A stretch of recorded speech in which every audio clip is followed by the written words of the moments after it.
कहते हैं हर झगड़े की जड़ सिर्फ 3 चीजें होती हैं, जर, जन, जमीन, यानी धन, स्त्री और भूमि। महाभारत भी तो भूमि के सवाल पर ही हुई थी। फिर कैसे हमारे देश के बड़े जमींदार और राजे रजवाड़े अपनी जमीनों को नए देश और संविधान के चलते इतनी आसानी से हाथ से चले जाने देते? संविधान सभा में मौजूद जमींदारों और रजवाड़ों और उनके नुमाइंदों ने हर कोशिश कर ली कि किसी तरह फंडामेंटल राइट्स के नाम पर उनकी ज़मीनें उनके हाथ से न निकलने पाएं, क्योंकि उस वक्त ज़मीनों मकान की मिल्कियत को एक बुनियादी हक माना जा रहा था। Sir, I beg to move clause 19, which runs thus: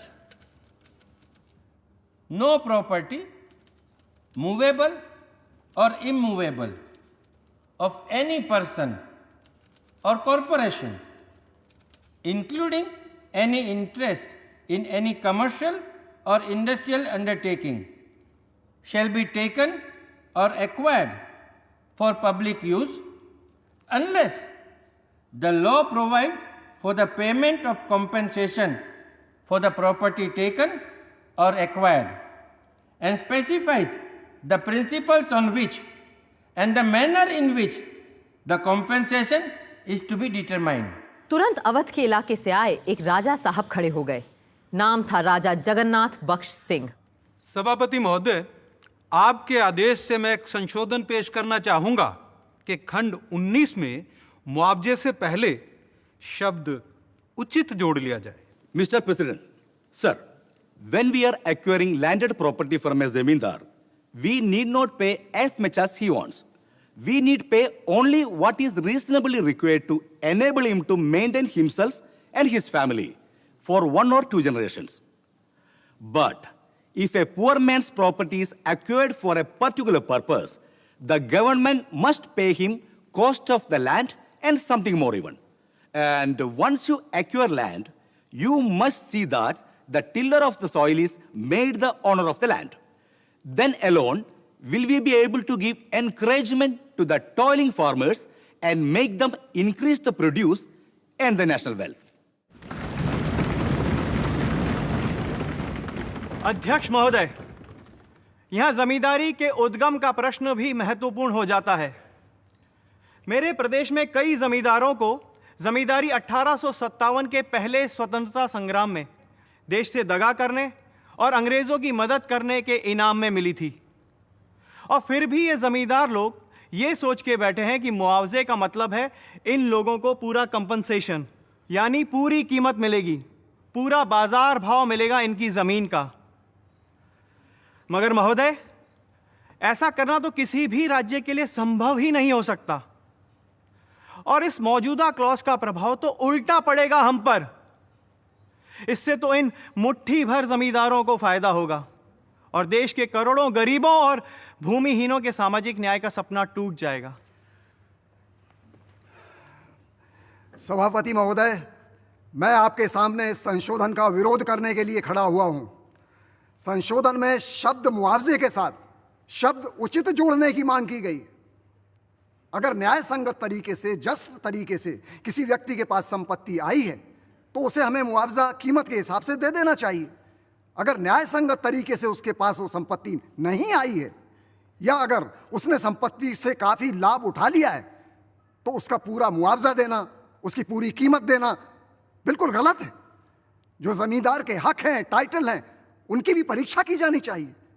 हम सभी जानते हैं कि बहुत से लोगों ने अपने देशवासियों के साथ द्रोह किया, गद्दारी की और इस सिलसिले में बड़े बड़े इलाके पाए। जमींदारी की जिन्होंने ये रियासतें देश के साथ विद्रोह के एवज में पाई हैं, वो आजकल जस्ट कंपेंसेशन चाहते हैं। Just compensation. जस्ट यानी न्यायोचित। इस शब्द को सबसे पहले सन 1935 के कानून में अंग्रेजों ने डाला था, पर नया संविधान बनाते वक्त कमेटी में इस पर जोरदार बहस हुई। No property, movable or immovable, of any person or corporation shall be taken or acquired for public use unless the law provides for the just compensation for the property thus taken or acquired.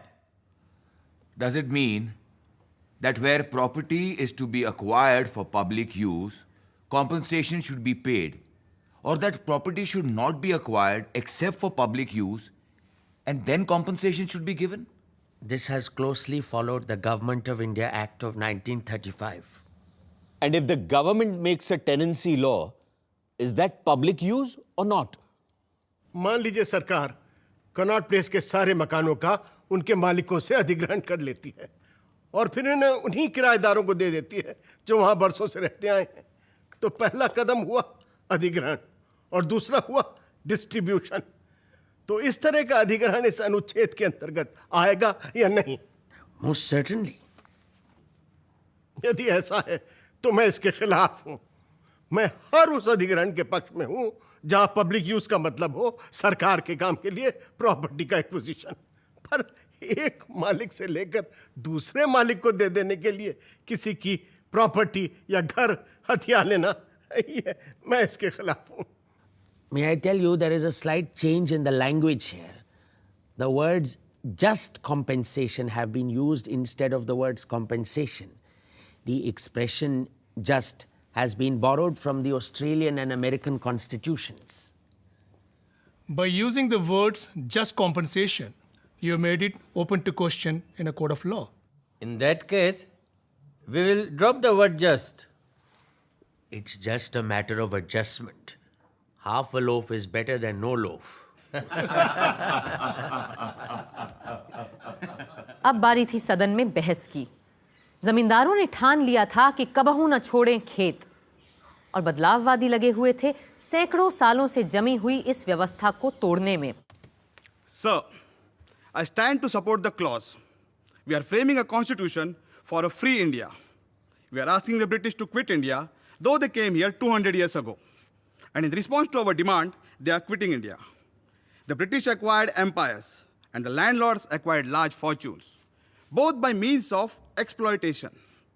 I request only a nominal compensation may be payable for acquisition of any property.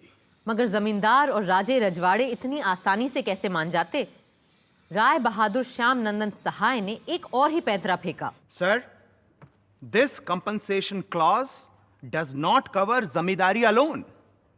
इसमें पूरे मुल्क में फैली हर तरह की चल और अचल संपत्ति की बात भी शामिल है और हो सकता है आगे चलकर देश के भले के लिए हमें छोटे किसानों की बटाई की काश्तकारी भी एक्वायर करनी पड़े।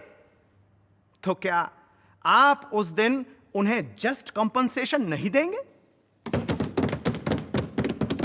The right to private property and the protection of that private property is the acceptance of the principle of right over might. आप चाहें तो इस उसूल को उठाकर फेंक दीजिए, पर इस तरह हम धीरे धीरे स्वराज से जंगल राज की तरफ चले जाएंगे और हमारे समाज का बना बनाया ताना बाना बिखर कर तार तार हो जाएगा। मेरे काबिल दोस्त जमींदारी के बारे में पूरी जानकारी नहीं रखते, सिर्फ आधी अधूरी बातें जानते हैं। वो भूल रहे हैं कि मुल्क में कई जगहों पर कई लोगों ने जमींदारियां अपनी जिंदगी भर की कमाई से बड़ी कीमत देकर खरीद कर हासिल की हैं, किसी खैरात में नहीं पाई हैं। If the honorable mover of the clause 19 feels, as I do, that compensation means just and fair compensation, the mover of the amendment may withdraw his amendment. जनाब, दिक्कत सिर्फ जमींदारियों की नहीं है, बल्कि और बहुत बड़ी है। और ये दिक्कत है उद्योग की, इंडस्ट्री की। अभी कुछ 6-7 साल पहले दूसरी जंग अजीम में कई उद्योगपतियों ने अपनी लागत से कई 100 गुना मुनाफा कमाया है। कपड़ों के कारखाने को ले लीजिए, जहां 50 करोड़ लगाकर कईयों ने तो हजारों करोड़ का मुनाफा कमाया है। विश्व युद्ध में दुनिया में किसी ने भी इतना पैसा नहीं कमाया जितना कि हमारे देश के उद्योगपतियों ने कमाया है।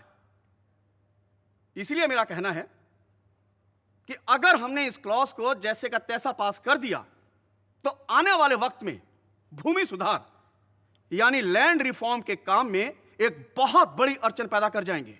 अंत में वोट से पहले सरदार पटेल सारे प्रश्नों का जवाब देने खड़े हुए। The discussion on this question has gone on the wrong track.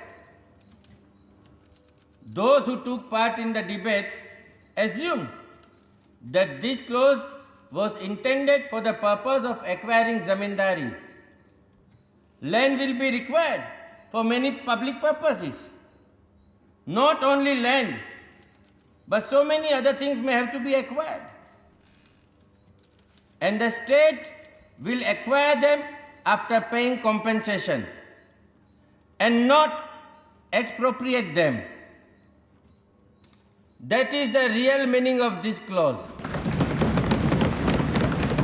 But the zamindars or some of their representatives thought that their interests must be safeguarded by moving an amendment or by making a speech here.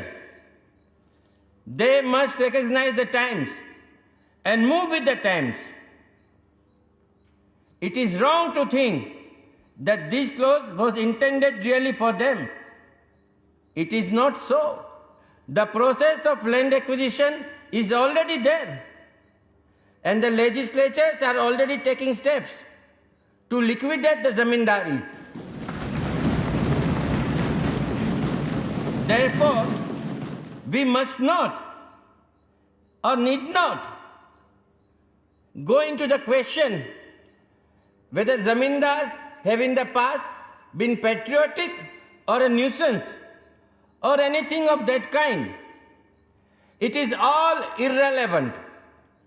And I move this clause as moved by me to be passed.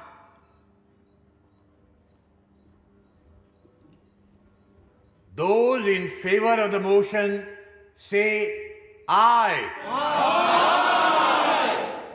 Sardar Vallabh भाई पटेल का भूमि अधिग्रहण के सवाल पर प्रस्ताव पास हो गया, पर जमींदारी खत्म करने का मसला इतनी आसानी से हल होने वाला कहां था। 10 सितंबर 1949 को जमींदारों की जमीन देश के लिए लेने के बारे में एक संशोधन प्रस्ताव संविधान सभा के पटल पर रखा प्रधानमंत्री जवाहरलाल नेहरू ने। जनाब सदर साहब, इन सवालों के जवाब के दो पहलू हैं। एक, the individual's right to property, और दूसरा, the community's interest in that property. यानी मिल्कियत में एक तरफ फर्द का और दूसरी तरफ पूरे समाज का हक। इस अमेंडमेंट में हमने इन दोनों पहलुओं को मद्देनजर रखने की पूरी कोशिश की है। कांग्रेस ने कई साल पहले यह फैसला किया था कि हिंदुस्तान से जमींदारी का रोग पूरी तरह खत्म कर देंगे, और जाहिर है हम इस वायदे को 100% निभा कर ही रहेंगे, और कोई भी कानूनी दाव पेंच या नुक्ता हमारे इस इरादे के सामने रुकावट नहीं बन पाएगा, क्योंकि संसद को ही देश और समाज की नुमाइंदगी का पूरा हक है। कई गांधीवादी कांग्रेसी नेताओं ने पंडित नेहरू के अनुमोदनों का जोरदार समर्थन किया। जनाब सदर साहब, गोलमेज कॉन्फ्रेंस के वक्त महात्मा गांधी जी ने कहा था,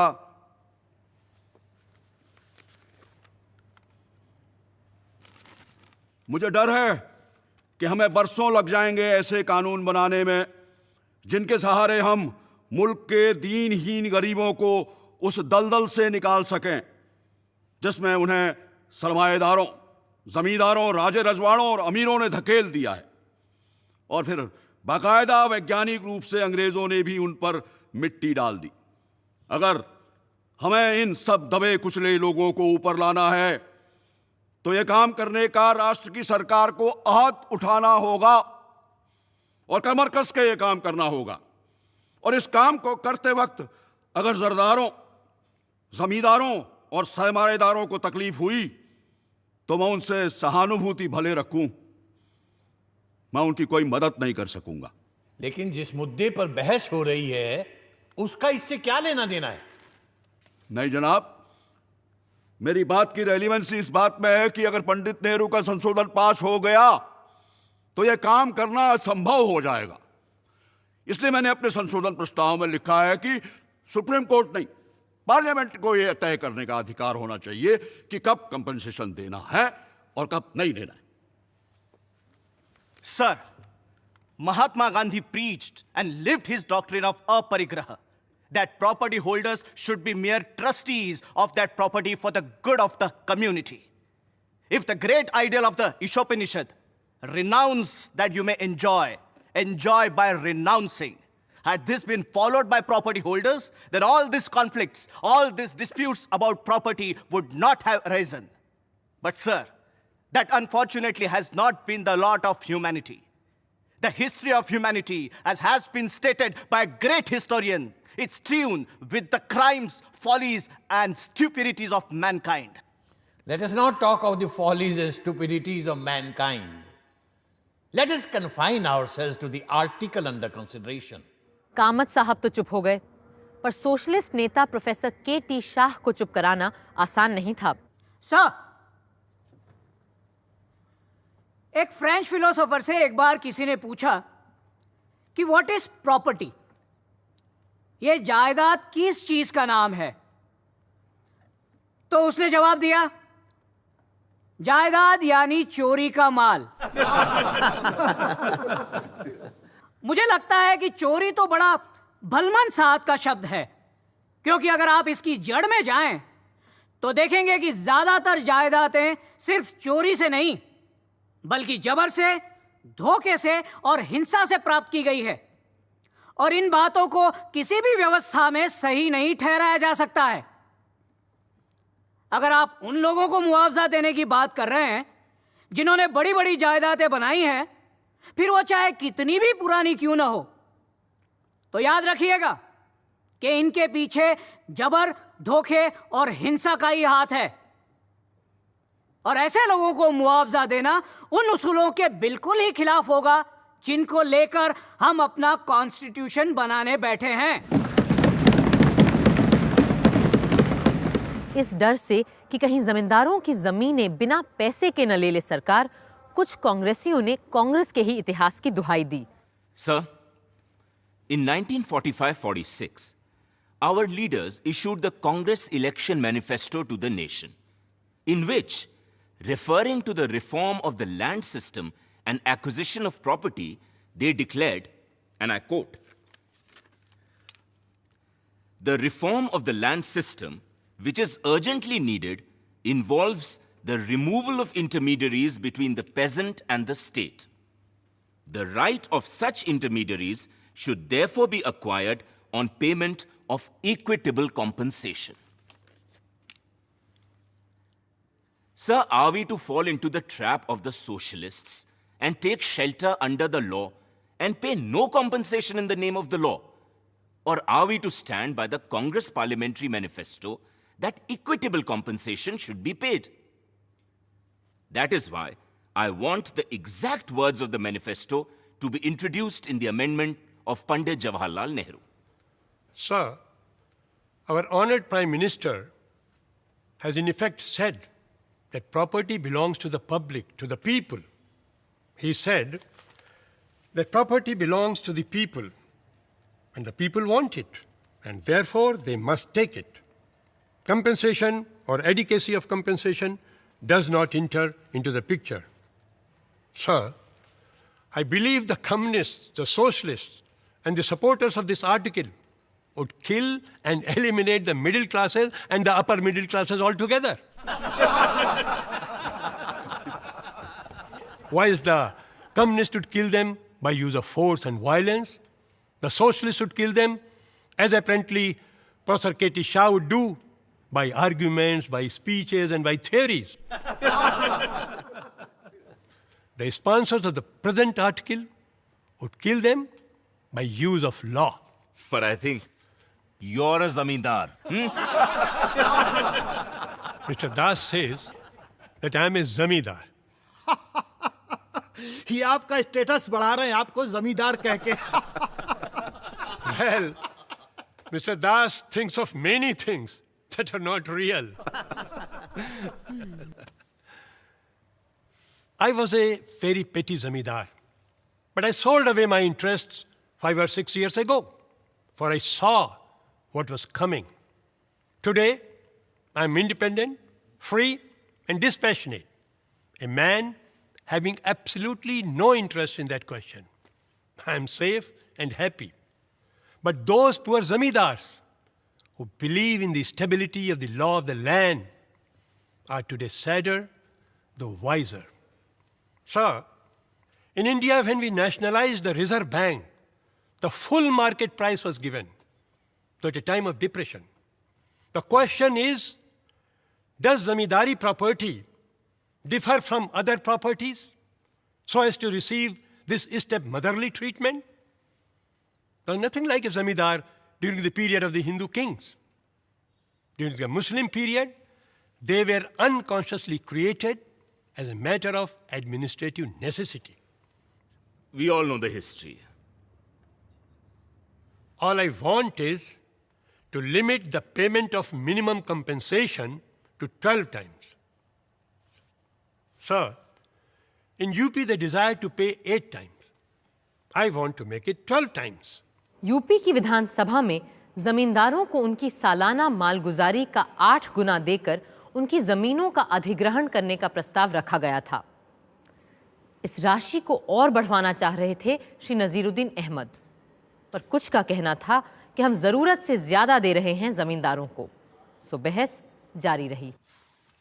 Sir, mention has been made of the UP legislation on the abolition of the Zamindari Bill.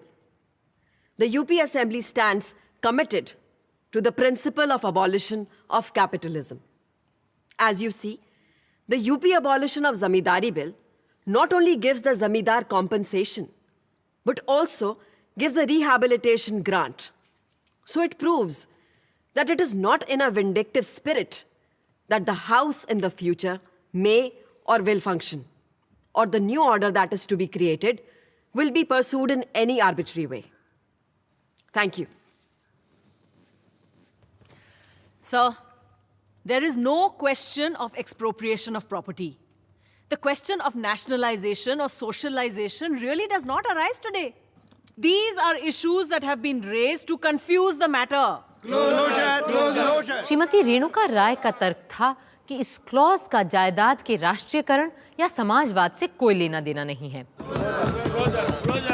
If someone thinks that the state is going to steal his property, then he is wrong. The government is here to protect you, not harass you in the name of nationalization. The government has laid down its economic policy. That policy does not include any nationalization or socialization, except in the case of the abolition of zamindari. जब श्रीमती रेणुका राय काफी देर बोल चुकी थीं, तो आखिर अध्यक्ष महोदय ने उन्हें टोक ही दिया। I hope you have finished now. I have just 1 or 2 more points, sir. More points or more words? More points, sir. Last of all, I appeal to this House and say, let us not accept something which posterity may point to and say that we were more interested and concerned in entrenching vested interests in the Constitution than all other rights. Let them not say that the right to property was the only fundamental right in which we showed most concern. As let us not forget that no other economic right is incorporated in fundamental rights. All others are directive principles, as pious hopes for the future. Thank you. Thank you. Next speaker, Begum Ejaz रसूल। जनाब, मैं आपको इस बात पर तवज्जो दिलाना चाहती हूँ कि 7:15 बज चुके हैं और हम सब यहाँ पिछले 7 घंटों से बैठे हैं और अभी भी तमाम लोग इस अहम मुद्दे पर अपनी बात रखना चाहते हैं। इसलिए क्या ये मुनासिब ना होगा कि हम इस हाउस के मशवरे से ये डिबेट मंडे तक के लिए मुलतवी कर दें? नो सर, हम में से ज़्यादातर लोग चाहते हैं कि ये सब्जेक्ट आज ही ख़त्म कर लिया जाए। सर, बेचारे जमींदारों को भले पूरा मुआवजा हम ना दें, उन्हें अपनी बात कहने का पूरा मौका तो हम दे ही सकते हैं ना। जी जनाब, कम से कम उन्हें अपनी आखिरी हिचकियां तो ले लेने दीजिए। The House stands adjourned now till 9 o'clock Monday morning. सोमवार को भी वार जारी रहे। पहले वक्ता मैसूर के श्री एच सिद्धवीरप्पा ने एक संशोधन रखा कि प्रस्ताव में रैयतवारी का जिक्र भी होना चाहिए। Mr. President, sir, I am not unaware that the legislative enactments dealing with the abolition of zamindari in Madras and Bihar do not refer to the system of rayatwari lands. In fact, the bill pending before the United Provinces Legislature also does not in any way affect the rayatwari system. As you are aware, sir, under the rayatwari system, the owner of the land himself is the cultivator. Either he personally cultivates or he cultivates with the help of an agricultural labor. There is no intermediary between him and the state.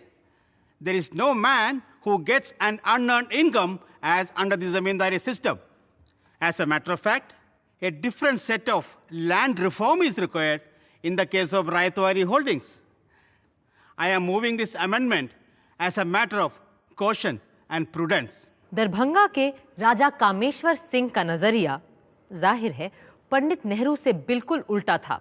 हमें बड़ा धक्का लगा अध्यक्ष महोदय, जब हमें यह पता चला कि यह अमेंडमेंट किसी और ने नहीं बल्कि खुद हमारे प्रधानमंत्री जवाहरलाल जी ने पेश किया और इसके पीछे श्री एन गोपाल स्वामी अयंगार, श्री अलादी कृष्ण स्वामी अय्यर, श्री के एम मुंशी और यूपी के प्रीमियर पंत जी जैसे संवैधानिक और कानूनी दावपेच के माहिर लोगों ने पेश किया। मेरी समझ में एक बात नहीं आई अध्यक्ष महोदय कि कैसे इस तरह के जबरदस्ती जब्ती के कानून को संविधान में पास करवाना जायज हो सकता है, क्योंकि इस तरह के कानून को कभी कोई अदालत सही और न्यायोचित मान ही नहीं सकती। मैं यहां उपस्थित तमाम लोगों से पूछना चाहूंगा कि क्या आप लोगों को इस तरह के भेदभाव की नीति ठीक और सही लगती है? इज इट फेयर और जस्ट? मुझे इस बात का इल्म है अध्यक्ष महोदय कि कांग्रेस पार्टी ने जमींदारी उन्मूलन का बीड़ा उठाया है, पर उसी तरह कांग्रेस पार्टी ने यह भी तो वादा किया था कि वो जमीन के हर टुकड़े का बाकायदा उचित मुआवजा मुहैया करवाएगी। मैं इस प्रस्ताव के पेश करने वालों से एक इल्तिजा करना चाहूंगा कि वो इस सदन में कोई भी ऐसी हिमाकत ना करें जो उन उसूलों को ही तोड़ दे जिन पर कांग्रेस जैसी संस्था की बुनियाद खड़ी है। Mr. President, sir, in supporting Article 24 as moved by the Honorable Prime Minister, I crave the indulgence of the House to say a few words, as I have not always seen eye to eye with the Honorable Prime Minister. I might mention that I am a small proprietor who is vitally affected by the Madras legislation. But I felt that the clause, as moved by the Honorable Prime Minister, enabling the government to seek the certification of the President, will put an end to litigation.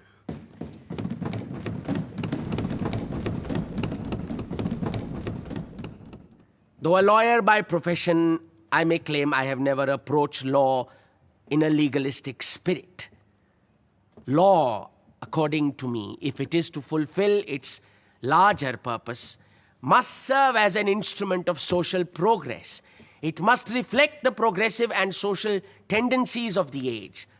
Our ancestors never regarded the institution of property as an end in itself.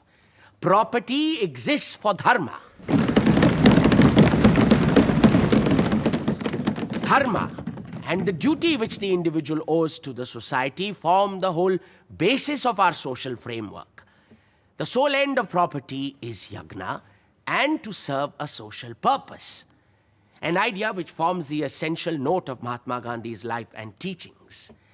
In the fervent hope that the amendment will further social progress of the teeming millions of the agricultural population of this country, I accord my wholehearted support to the proposition as put forward by the Honorable Prime Minister. जमींदारों की lobby के लोग अब तक सचमुच हिल चुके थे।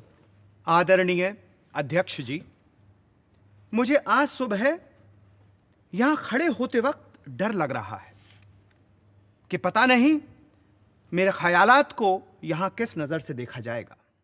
श्रीमान, आप बिल्कुल मत घबराइए, डू नॉट वरी। पर मुझे पूरा विश्वास है, इस सदन की बुद्धिमत्ता और दूरदर्शिता पर पूरा भरोसा है कि यह हाउस मुझे अपनी बात कहने का बेरोक टोक पूरा मौका देगा, भले ही पंडित बालकृष्ण शर्मा नवीन जैसे लोग कितना ही रोकें और टोकें। मैं तो सिर्फ इनका हौसला बढ़ा रहा था। I was just encouraging the honourable member sir. शुक्रिया महोदय, मैं पूरी तरह से मानता हूं कि उत्पादों के बनाने के सिलसिले में समाजवाद का आना क्रमिक विकास का एक जरूरी हिस्सा है। यह तो होना ही है। मेरा झगड़ा केवल उन लोगों से है जो इस एवोल्यूशन को रेवोल्यूशन से लाना चाहते हैं। फर्ज करिए आज आपने चंद जमींदारों को खत्म कर दिया, फिर क्या होगा? फिर भी ज्यादातर जमीन और दौलत कुछ ही लोगों के हाथ में रहेंगी। उन लोगों तक तो नहीं पहुंच जाएंगी जो हजारों बेचारे भूमिहीन हैं। महोदय, हमें सिर्फ ऐसे कानून बनाने और पास करने चाहिए जो सोसाइटी के हर तबके को सही, इंसाफ पसंद और बराबरी के लगें। मगर अगर अभी भी आपने मेरी न सुनी और अपनी ही मनमानी की, तो मैं यह सोचकर ही इत्मीनान कर लूंगा जो एक बार लॉर्ड बायरन ने कहा था। उन्होंने कहा था, मुझे इसी बात का संतोष है कि मेरे कातिल कोई और नहीं, मेरे अपने लोग हैं, मेरे अपने देशवासी हैं। पंडित गोविंद बल्लभ पंत यूपी के प्रधानमंत्री थे और अपने प्रदेश में जमींदारी उन्मूलन का प्रस्ताव ला चुके थे, इसलिए सब उन्हें सुनने को बेताब थे। सर, राजा जगन्नाथ बख्श सिंह हमारी यूपी के जमींदारों के लीडर हैं और ये चाहते हैं कि जमींदारों को उनकी जमीन के बदले बाजार भाव से 15% ज्यादा दाम मिले। लालच बड़ी बुरी बला है और ये बला बड़ी मुश्किल से मरती है। और उससे बढ़कर ये हमें चीजों को सही नजरिए से देखने भी नहीं देती। बलमन साहब की बात तो जाने ही दीजिए। मैं लोगों को हमारी सभा के ऑब्जेक्टिव्स रेजोल्यूशन की याद दिलाना चाहता हूं जो हमने यहां पहले ही दिन पास किया था। मैं उन्हें उसकी शुरुआत भी याद दिलाना चाहता हूं क्योंकि लोग कभी कभी उन बुनियादी उसूलों को ही भूल जाते हैं जो कि आत्मा है हमारे संविधान की, जो आधार है हमारे संविधान बनाने का।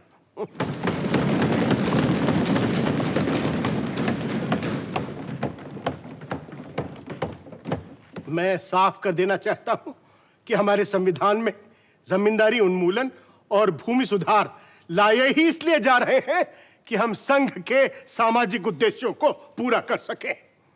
हमारे यहां यही कोई 20 लाख के करीब तथाकथित जमींदार लोग हैं, जिनमें से 19 लाख को हम उनकी सालाना मालगुजारी का 28 गुना पैसा उनकी भूमि के बदले दे चुके हैं। कौन कहेगा कि यह मुआवजा कम है? क्या यह बेइंसाफी है? क्या यह काफी नहीं है कि चाहे कोई अपनी जमीन से कितना कम क्यों ना कमाता हो, हमने उसकी भूमि का कम से कम 8 गुना तो पैसा उसे दिया ही है। आप में से जो लोग जमींदारी के इतिहास से वाकिफ हैं वो तो जानते ही होंगे कि जब अंग्रेज जमींदारी की व्यवस्था लेकर आए थे तो इन जमींदारों को इनकी पूरी कमाई का 10% से अधिक रखने की इजाजत नहीं थी और कभी कभी तो इनको अपनी जेब से पैसा अंग्रेजों को देना पड़ता था कि इनकी नंबरदारी चलती रहे। हाँ, जमींदारों ने जो बोया था वही आज काट रहे हैं। ये इन्हीं की करतूतों का फल है। अध्यक्ष जी, जमींदारी की बात करते समय हम उसे कैसे नजरअंदाज कर सकते हैं जो आज चीन में हो रहा है, जो आज बर्मा में हो रहा है।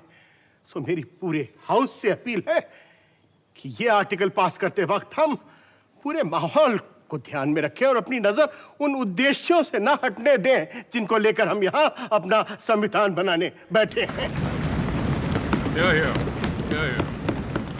हवा का रुख किधर को है ये सबको पता था, पर फिर भी जमींदार और रियासतों, रजवाड़ों, ठिकानों वालों ने उम्मीद नहीं छोड़ी थी। वो इस कोशिश में लगे थे कि जितना फायदा भी मिल सके उतना ही सही। बेगम एजाज रसूल खड़ी हुई एक इमोशनल अपील के साथ। कुछ लोग ये ज़रूर समझेंगे कि मैं इस तरह का बयान इसलिए दे रही हूँ क्योंकि इसका मुझ पर सीधा असर होने वाला है। जनाब, मेरी आवाज़ कितनी भी बेअसर और कमज़ोर क्यों ना हो, लेकिन मैं सैकड़ों हज़ारों लोगों के जज्बात की तायीद कर रही हूँ। हिंदुस्तान के कई अदद अखबारों ने भी इसके हक में अपनी राय जाहिर की है। यूपी में ज़मींदारी बिल के मातहत तकरीबन 1 करोड़ लोगों की आमदनी पे बुरा असर होगा और जो मुआवजे की तजवीज़ पेश की जा रही है उससे तो 2 जून की रोटी भी मैसर नहीं होने वाली। क्या यूपी के वजीर आज़म ने इस बारे में सोचा भी है कि इन बेचारों का क्या हश्र होने वाला है? बिना किसी जरिया माश के इन्हें दर बदर भटकने के लिए बेदखल किया जा रहा है। क्या आप क्या कह रही हैं बेगम साहिबा? जमींदारी तो वैसे ही खत्म होने वाली है। I warn the Premier of UP that by depriving the zamindars of their source of livelihood without making any proper provision for them, he is creating problems for himself, which it may be difficult for him to cope with. माफ कीजिएगा बेगम साहिबा, क्या आप श्रीमान पंत को धमकी दे रही हैं? Are you daring premier Pant? Order, order. और इसी के साथ अध्यक्ष महोदय ने आखिरी वक्ता को बुलाया। मौलाना हसरत मोहानी। जनाब सदर साहब। मौलाना साहब, I wish to remind you that we are closing in half an hour's time. अत्सरे नो, मैं अपनी बात साफ कर दूं कि मैं पंडित पंत जी के पूरे ढंग और ढर्रे के ही खिलाफ हूं जो इन्होंने जमींदारी खत्म करने के ढोंग के तौर पर किया है। ढोंग से क्या मतलब है आपका? ढोंग लफ्ज का इस्तेमाल मैं यहाँ जानबूझकर कर रहा हूँ क्योंकि मेरे शातिर सियासतदां दोस्त पंजी ये तो अच्छी तरह से समझ ही चुके होंगे कि उनके इस कदम से जमींदारी खत्म नहीं होगी बल्कि हमेशा के लिए अपने पैर और कस के जमा लेगी। इनका कहना है कि अगर बटाईदारों ने 10 गुना किराया दिया तो ये उन्हें भूमिदार बना देंगे। मैं कहता हूं कोई भी इन लफ्जों के हेर फेर से बेवकूफ बनने वाला नहीं है। आखिर इसका मतलब ही क्या हुआ? फर्क ही क्या है भूमिदार और जमींदार में? जमीन फारसी का लफ्ज है और भूमि संस्कृत का शब्द, और पंडित जी एक को हटाकर दूसरे को ला रहे हैं बस। ये और कुछ नहीं, लफ्जों का खेल है, लफ्फाजी है। ये भूमिदार और कोई नहीं, कल के जमींदार ही होंगे और चंद जमींदारों के बदले हम बहुत से भूमिदारों को खड़ा कर देंगे बस। Sir, the question may be put now. Closure has been moved. I am going to put the question of closure to the House. The question is, मौलाना हसरत मोहानी की सारी कोशिशों के बावजूद प्रस्ताव तो पास हो गया और फिर खड़े हुए पंडित नेहरू और श्री के.एम. मुंशी अंतिम संभाषण के लिए। the next speaker is Pandit Jawaharlal Nehru. If you will permit, sir, my honorable colleague, Mr. Munshi, would reply.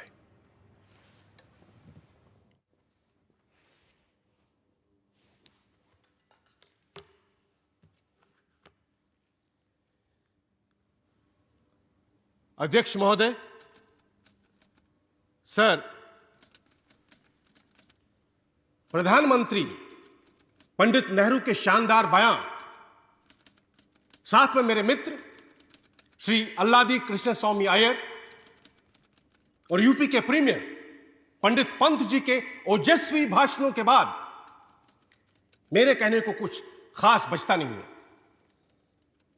किंतु सर, मैं ये नहीं चाहता कि इस सभा की यह बहस यूपी के प्रीमियर पंत जी और यूपी के जमींदारों के बीच की तू मैं बनकर रह जाए।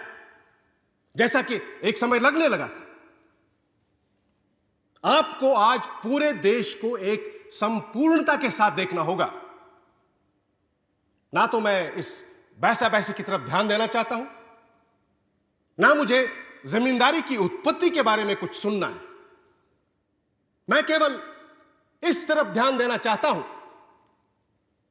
कि मद्रास, बिहार और यूपी के 3 बिल आज उदाहरण के रूप में देश के सामने हैं और इन पर अमल होना भी शुरू हो चुका है। और हमारी किसान जनता इस संविधान के लागू होने के बाद भी अपने अधिकारों से वंचित रह जाए, यह हम नहीं होने देंगे। इन 3 लेजिस्लेशंस, इन 3 प्रस्तावों के अंतर्गत 7 करोड़ 40 लाख एकड़ जमीन आती है। फिर इसका असर 7 करोड़ 20 लाख किसानों और काश्तकारों के जीवन पर भी पड़ा है। और अब हम इतने लोगों का भविष्य दांव पर नहीं लगा सकते, वो भी सिर्फ कोई 5,500 जमींदारों के लाभ के लिए। May I know how you have calculated this figure, sir? मुझे ये आंकड़े मंत्रियों से मिले हैं। हां, अगर उन्होंने मुझे गलत आंकड़े दिए हैं तो मैं भी गलत हो सकता। May I inform the honorable member that in UP alone there are 22 lakhs of people directly affected besides their dependents. मेरे पास यूपी के आंकड़े भी मौजूद हैं।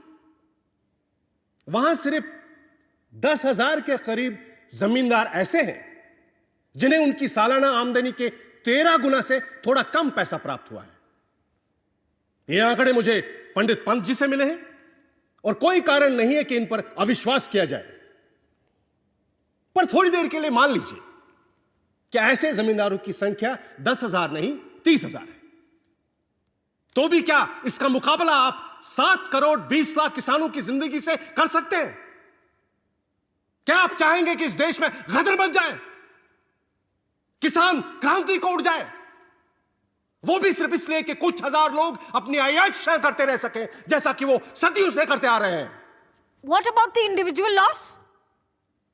सर, मैं इस मुद्दे को किसी व्यक्तिवादी दृष्टिकोण से नहीं देख रहा हूं।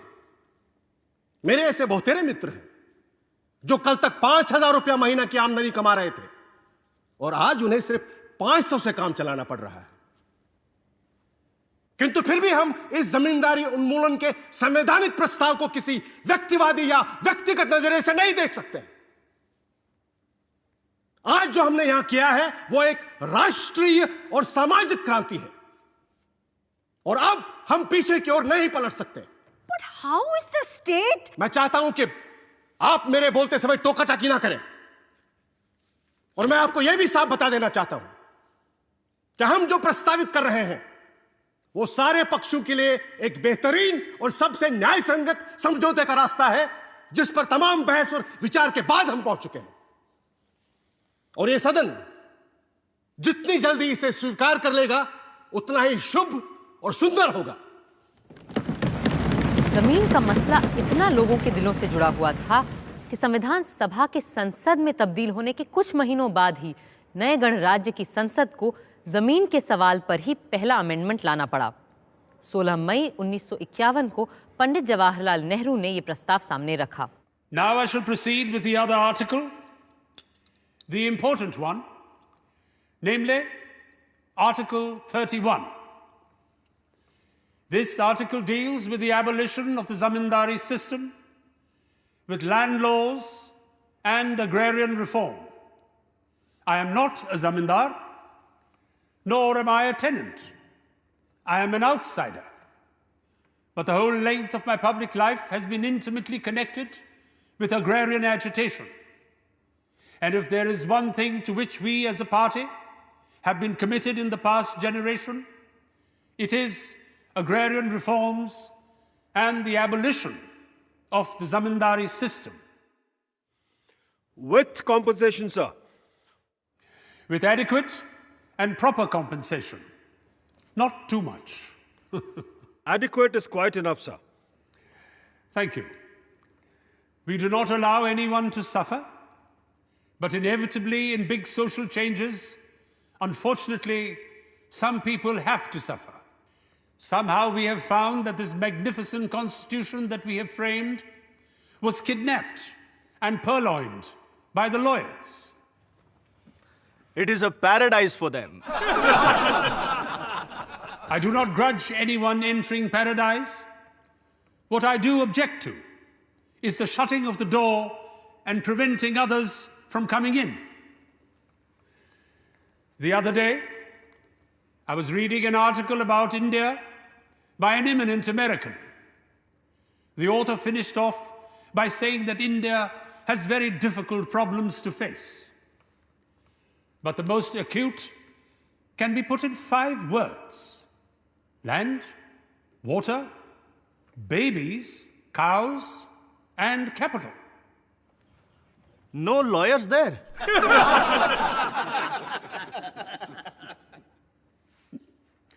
I am not going to say anything about babies and cows, important as they are, nor anything about capital. Now, we come back to the land and water issue.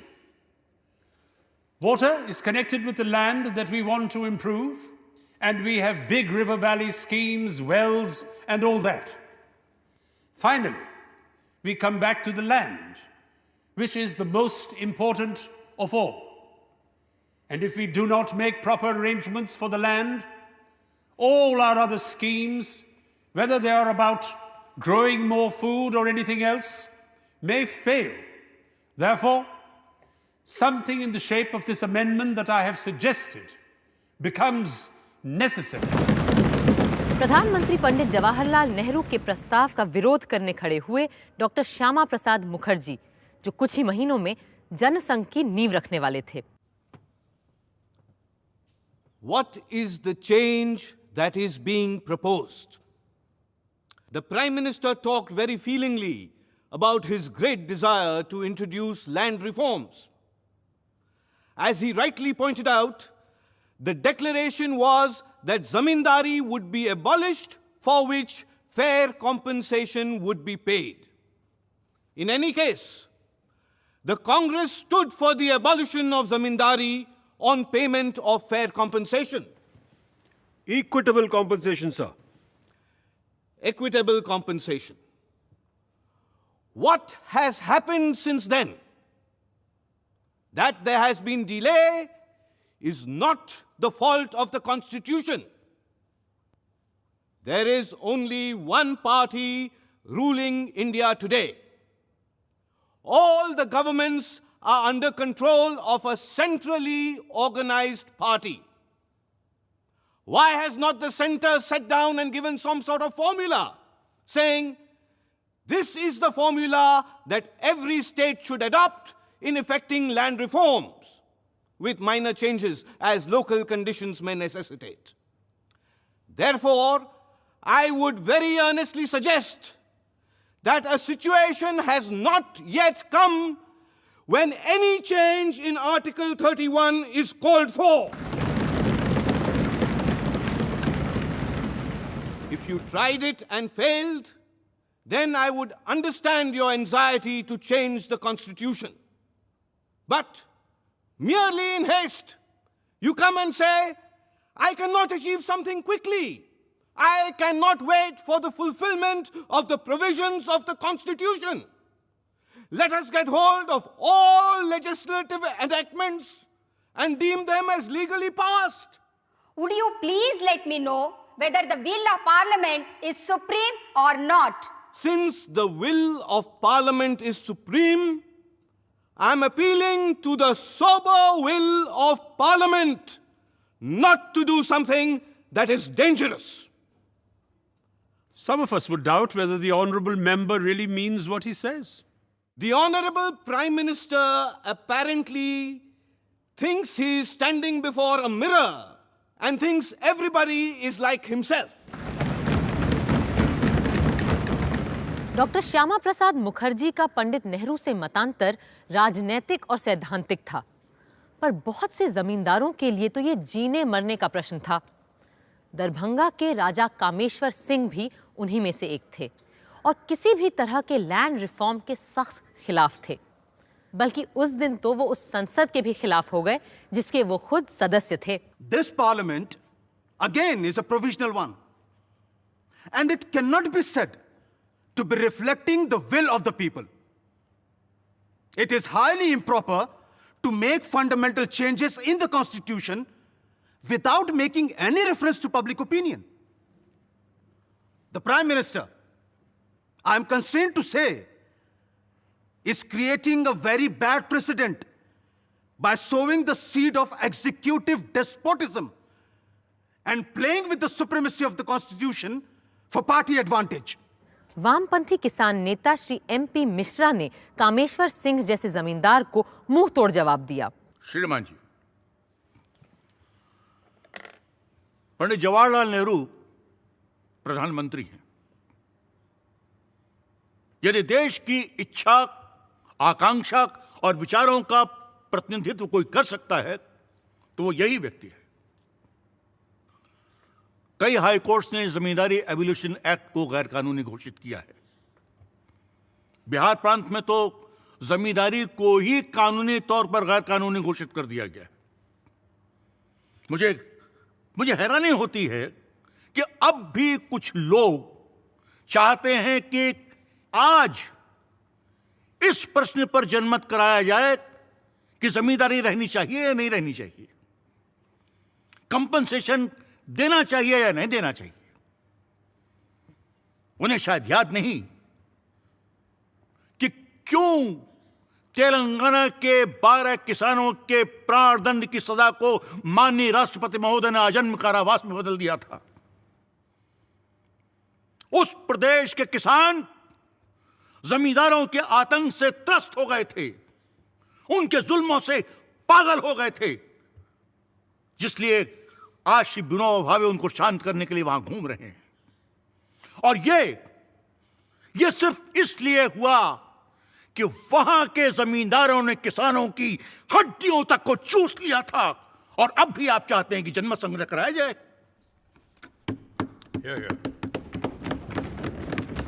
जमींदार ये सोचते थे कि दिल्ली उन्हें बचा लेगी।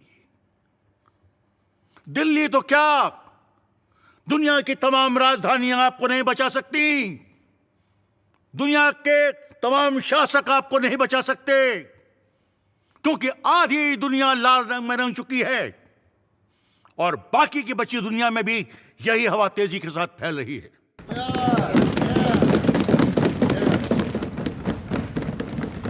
क्या अब भी सुप्रीम कोर्ट जाने की आवश्यकता है?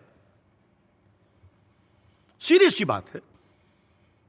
ये जज, ये जुडिशरी आखिर किसका क्रिएशन है?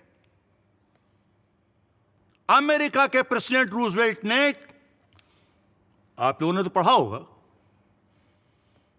अच्छे अच्छे जजेस को हटाकर अपनी पसंद की जजेस की नियुक्ति कर दी। हम ये तरीका अख्तियार नहीं करना चाहते और इसीलिए इस विधान में संशोधन लाना चाहते हैं। उस दिन भी फर्स्ट अमेंडमेंट को सबको समझाने और उसे सदन के तूफानी थपेड़ों से बचाकर किनारे लगाने का काम किया डॉक्टर अंबेडकर ने। Now I come to clause 4 of the bill. This clause introduces a new article, 31A.